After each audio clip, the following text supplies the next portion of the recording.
Look at Job chapter 14, verse 1. Man that is born of a woman is a few days and full of trouble.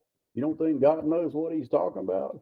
Look at chapter 15, verse 14 and 15. Look what this thing says. What is man that he should be clean? He which is born of a woman, that he should be righteous. Behold, he putteth not trust in his saints. This is God saying that. I don't put trust in my saints. Think about that. Yea, the heavens are not clean in God's sight. The heavens are not clean in his sight. Look at verse 16. How much more abominable and filthy is man? Think about that. God's saying that, which drinketh iniquity like water.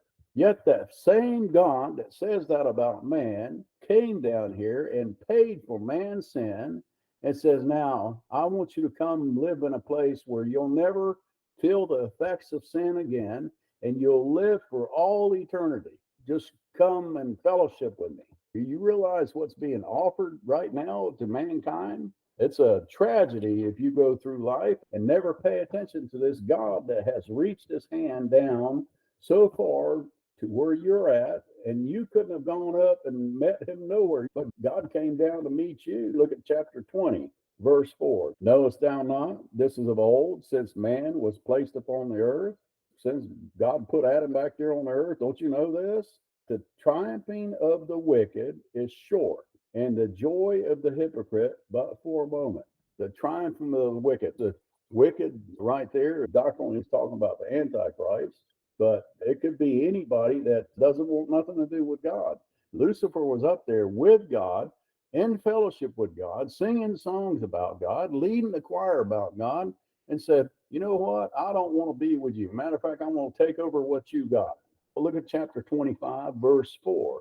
How then can man be justified with God? Or how can he be clean that is born of a woman? Look at verse 5. Behold, even the moon, and it shineth not. When he beholds the moon will hide its face. Yea, the stars are not pure in his sight. That's God saying that. Them stars up there, they're not pure in his sight.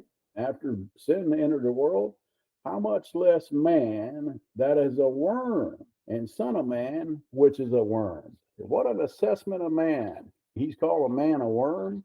Will you die for a worm? That's what he did. It's not a man dying for a man. This is God dying for a worm. And that's okay. Listen, all this does is there's some really good men and all that kind of thing, if you want to call them good. But in the sight of God, God's so great that he makes man look like a worm. There's nothing wrong with that. That's a right assessment.